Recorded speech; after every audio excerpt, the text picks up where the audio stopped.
Ini diantara asbab turunnya Quran surah keempat, An-Nisa di ayat ke-100. Paling kiri sebelah bawah di mushaf.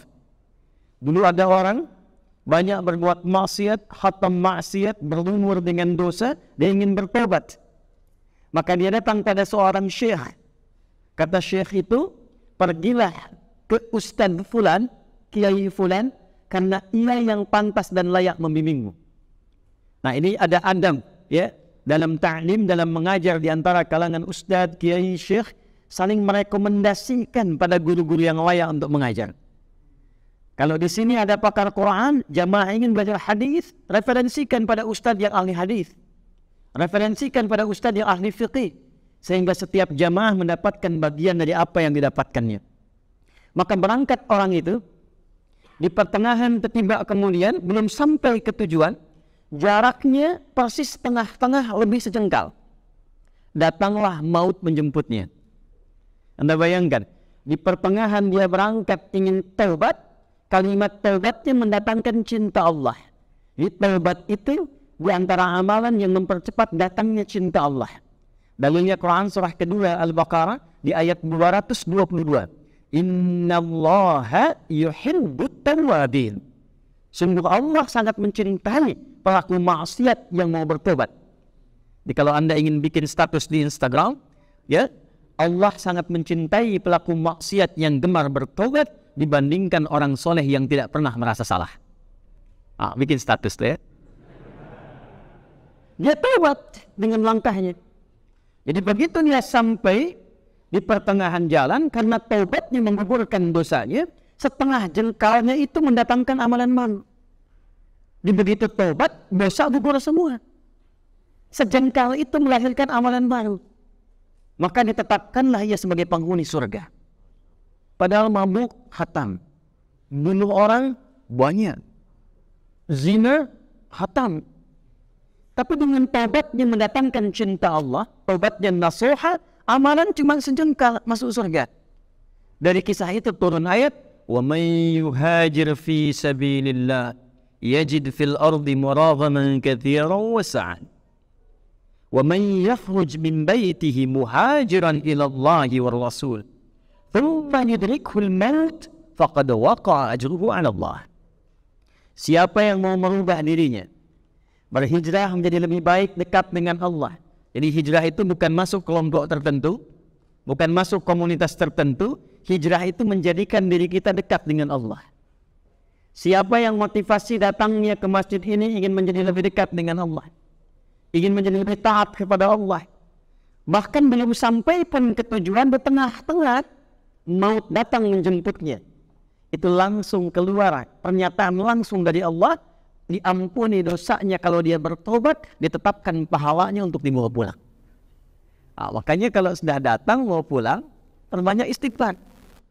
Ya, bukan perbanyak foto tuh. Boleh berfoto, tapi jadikan bagian itu semua untuk membangun ketaatan pada Allah Subhanahu wa taala. Ya.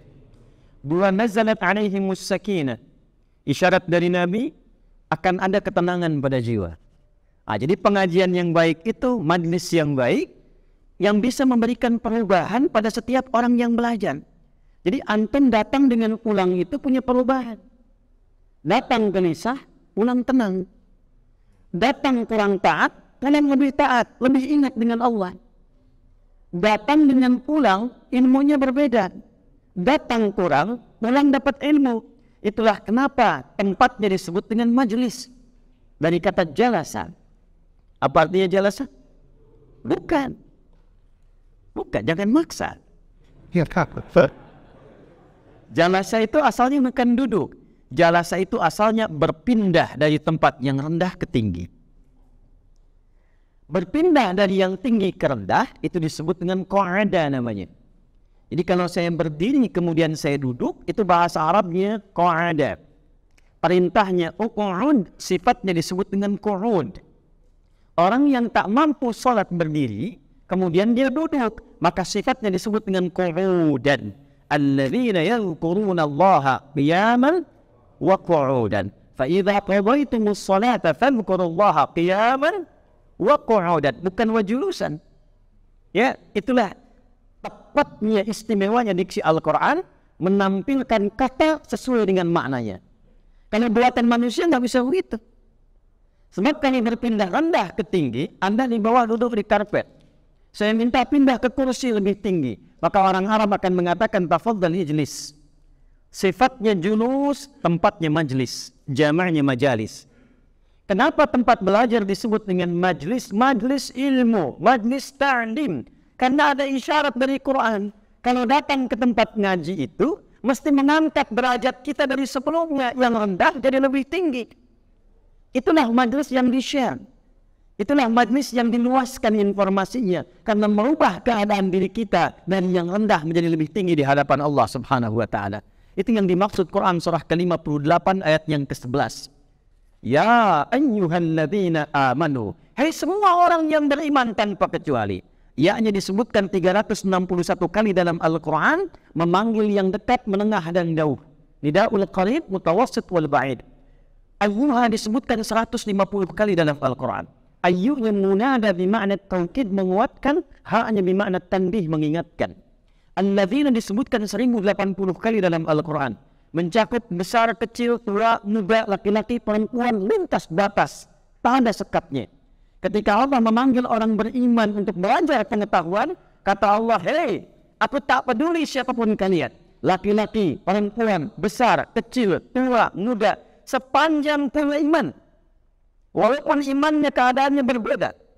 Ada yang kuat sehingga dekat dengan Allah. Jangankan salat fardu, salat sunnah dia kejar-kejar. Subuh jam 4.35 dia bangun dari mulai jam 3:30. Ada yang imannya tengah-tengah. 4.35 dipanggil, 4.35 dia datang. Allahu Akbar, Allahu Akbar. Sudah ada. Ada yang imannya lemah sehingga jauh dari Allah. Dipanggil 4.35 baru tangan 5.34. Itu pun belum ingat salat. Ya. Kata Allah, datang belajar majalis. Idza qila lakum tafassahu fil majalis. Jamak dari majlis. Apa yang diangkat? Lihat ujung ayatnya. Yarfa'illahu alladhina amanu minkum walladhina utul ilma darajat. Dua. Satu iman, yang kedua ilmu. Jadi antum tuh belajar ngaji, kata Quran pesan pertamanya mesti terangkat derajat di sisi Allah. Bagaimana cirinya orang terangkat derajat itu? Imannya makin menguat. Nih, ngaji itu imannya makin kuat enggak? Makin kenal Allah enggak? Makin kenal Rasulullah tidak? Karena dengan pengajian itu membuat kita lebih dekat dengan Allah, itulah yang disebut dengan majalis. Semangat. Yang kedua, ilmu nambah. Karena kalau iman saja jadi kuat tanpa ilmu, bahaya. Saya tobat ya Allah. Saya akan mendekat kepadamu. Kemarin saya jarang sholat. Besok gak apa-apa subuh. Saya apel 4 rakaat. Nggak bisa. Butuh ilmu supaya mengajarkan kepada kita, membimbing kuatnya iman, mengerjakan amal soleh dengan cara yang benar. Nah, ciri iman itu yang pertama diberikan adalah ketenangan. Iman itu dari kata aman. Ya, alladzina amanu wa lam yalbisu imanahum bidzulmin ulaika lahumul amnu wa hum muhtadun. Orang beriman kalau imannya benar itu kata Allah, maka ciri pertama yang diberikan kepadanya ketenangan dalam jiwanya. Karena itu semua kata iman dalam Al-Quran ketika disandingkan dengan amal soleh itu hasilnya ketenangan. Al-Baqarah misalnya di ayat yang ketiga, kalimat iman pertama, alladzina yu'minuna bil ghaib wa yuqimuna shalah. Iman dan salat, apa fungsi salat? Di antara fungsinya memberikan ketenangan pada jiwa. Makanya antum kalau masuk tempat salat saja, masjid tempat salat, itu minum salat sudah tenang.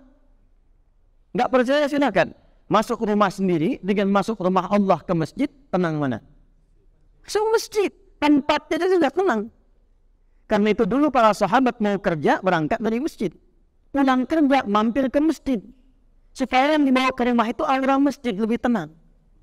Kadang-kadang di jalan ketemu mobil macet dan sebagainya, pekerjaan di dalam kantor luar biasa banyaknya. Yang dibawa ke rumah aura kantor capek. Datang ke masjid, salat 2 rakaat, dapat ketenangan. Dia tawakal kepada Allah. Ya Allah, Engkau perintahkan aku untuk ikhtiar, telah aku kerjakan. Engkau janjikan untuk memberikan rezeki, aku tawakal kepadamu. Pulang ke rumah tenang.